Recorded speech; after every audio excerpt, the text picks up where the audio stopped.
let us pray that God will heal all memories, speak a word of peace, and bring us his healing.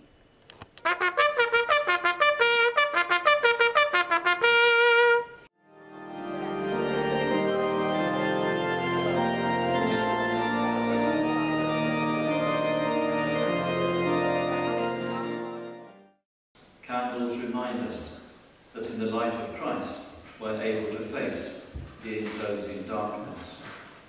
The burning question. 3 Tommies sat in a trench one day discussing the war in the usual way. They talked of the mud and they talked of the Hun, of what was to do and what had been done. They talked about rum, and 'tis hard to believe they even found time to speak about leave. But the point which they argued from post back to pillar was whether Notts County could beat Aston Villa. What shall we then say to these things? If God be for us, who can be against us? He that spared not his own Son, but delivered him up for us, how shall he not with him also freely give us all things?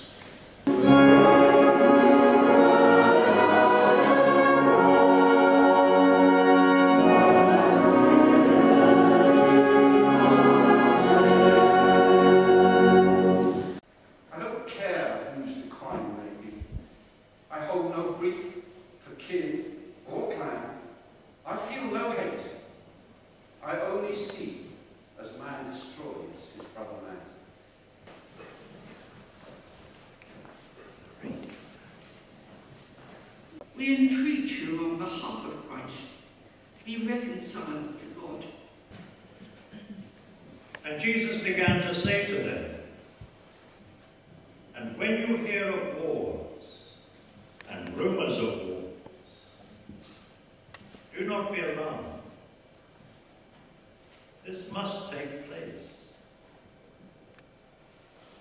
But the end is not yet.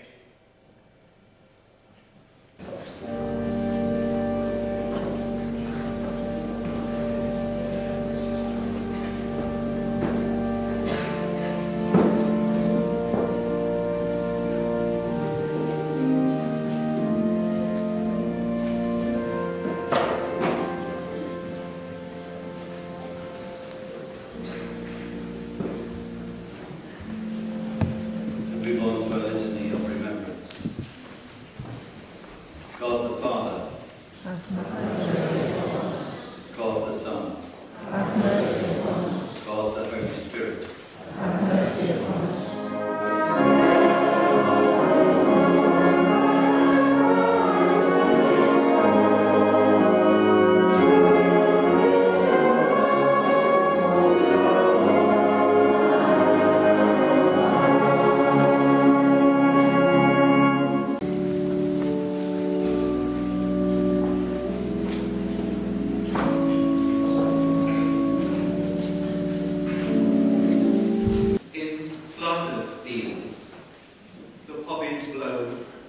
between the crosses, row on row, that mark our place.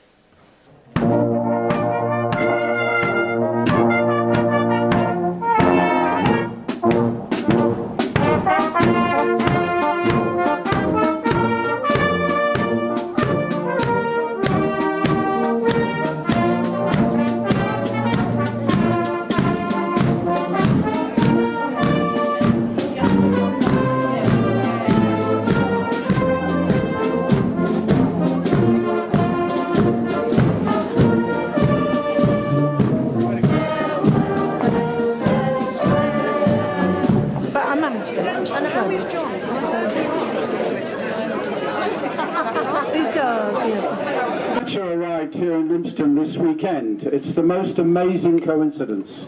It was written in May 1915 by one Judith, and we don't know who she is.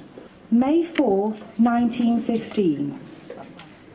Dearest Father, how we all miss you.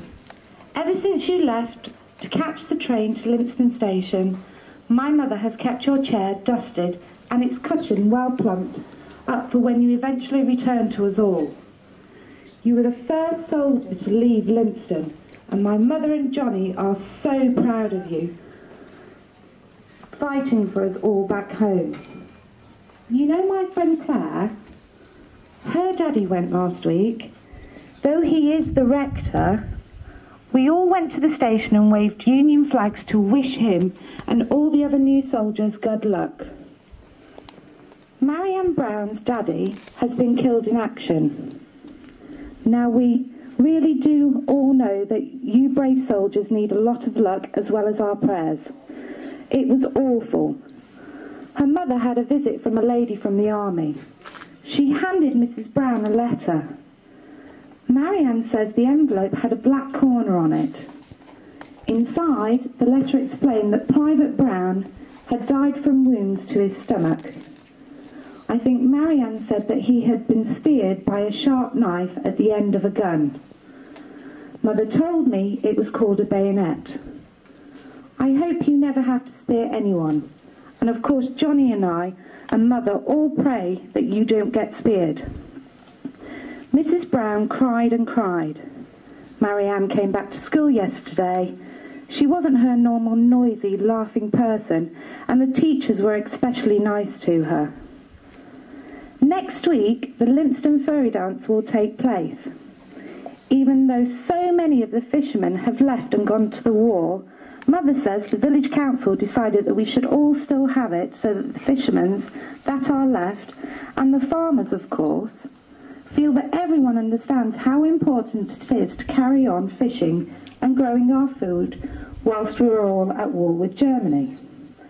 The fairy dance is going to start at the church instead of the Saddler's Arms to make it a little bit shorter. Then the old curate will bless the crops and the shoals of mackerel from the end of the jetty as usual. If it's a nice day, I'm sure we'll have swimming races across the harbour. Johnny has learnt to swim properly now, so he will want to join in, although I don't think Mother will let him.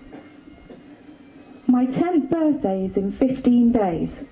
The best birthday present would be if we all heard that the war had ended and my very own father was on his way home. Mother says I can say that in my prayers, but not to expect it to come true yet. Please come home as soon as you can. You love so dreadfully. Your loving daughter, Judith.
Thank you, Lympstone.